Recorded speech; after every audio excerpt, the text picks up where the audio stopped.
శీఘ్రస్ఖలనం లేదా premature ejaculation అనేది మగవాళ్ళు కామన్గా ఎదుర్కొనే సెక్షువల్ సమస్య. అయితే ఈ శీఘ్రస్ఖలనం లేదా ప్రీమెచ్యూర్ ఎజాక్యులేషన్ సెక్షువల్ సమస్య అనేది ఈ ప్రాబ్లం అనేది మగవాళ్ళలో ఉన్న ఈ ప్రాబ్లం వల్ల సెక్షువల్గా ఆడవాళ్ళు ఏ రకంగా ఇబ్బంది పడతారు అనేది ఈ వీడియోలో నేను డీటెయిల్డ్గా చెప్తాను. ఎప్పుడైనా సరే ఆడవాళ్ళు సెక్స్లో ఆ ప్లెజర్ అనేది ఒక 2 టైమ్స్ని ఎంజాయ్ చేస్తారు. అప్పుడే వాళ్ళు సెక్షువల్గా సాటిస్ఫై అవుతారు.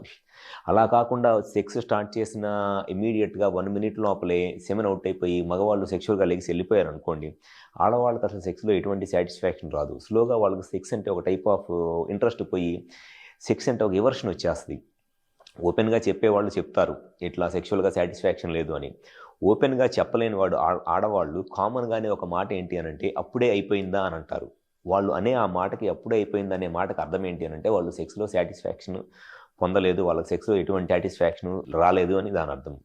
సో ఎవరైతే ఈ శీఘ్రస్ఖలనం లాంటి సెక్షువల్ సమస్యలతో బాధపడుతున్నారో మగవాళ్ళు మీరు మీ వైఫ్తో డిస్కస్ చేయండి. ఇట్లా సెమెన్ తొందరగా అవుట్ అయిపోతుంది, సెక్షువల్గా నువ్వు సాటిస్ఫై అవుతున్నావా, ఇంకొంచెం ఎక్కువసేపు చేస్తే నువ్వు ఎక్కువ సాటిస్ఫై అవుతావు, మీరు ఓపెన్గా డిస్కస్ చేయండి. డెఫినెట్గా మీరు డిస్కస్ చేస్తే వాళ్ళు ఓపెన్ అవ్వలేని వాళ్ళు కూడా వన్స్ మీరు మగవాళ్ళే ఇనిషియేషన్ తీసుకొని డిస్కస్ చేయడం స్టార్ట్ చేస్తే డెఫినెట్గా వాళ్ళు ఓపెన్ అయ్యి వాళ్ళు సెక్షువల్గా ఏం ఫీల్ అవుతున్నారు అనేది మీకు చెప్తారు. సెక్స్ అనేది జస్ట్ మీకు మీరు చేసుకుంటా పోయి మీకు మీరు సాటిస్ఫై అయిపోయేది కాదు. మీరు ఇద్దరూ కలిసి మాట్లాడుకొని ఎక్కడ ఇబ్బంది ఉంది, ఎట్లా చేస్తే దాన్ని హ్యాపీగా ఎంజాయ్ చేయవచ్చని మీరు డిస్కస్ చేసుకొని వన్స్ దాన్ని కనుక మీరు షార్ట్ అవుట్ చేసుకుంటే డెఫినెట్గా మీ సెక్షువల్ లైఫ్ అనేది చాలా హ్యాపీగా ఉంటుంది.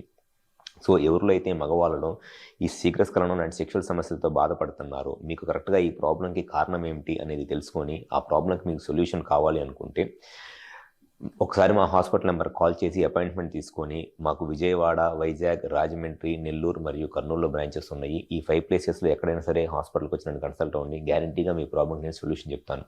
అలా కాకుండా ఒకవేళ కర్నూలులో కనుక కన్సల్ట్ అవ్వాలి అనుకుంటే నేను శనివారం రోజు ఉదయం 10 గంటల నుంచి సాయంత్రం 4 గంటల దాకా కర్నూలులో గాయత్రి ఎస్టేట్లో ఉన్న హాస్పిటల్లో ఉంటాను. కర్నూలులో కన్సల్ట్ అవ్వాలి అనుకుంటే గాయత్రి ఎస్టేట్లో హాస్పిటల్కి అపాయింట్మెంట్ తీసుకొని శనివారం రోజున వచ్చి కన్సల్ట్ అవ్వండి. మీకు ఎటువంటి సెక్షువల్ సమస్యలు ఉన్నా 100% నేను సొల్యూషన్ చెప్తాను. గ్యారంటీగా మీ సెక్షువల్ లైఫ్ని హ్యాపీగా ఎంజాయ్ చేయవచ్చు. Thank you.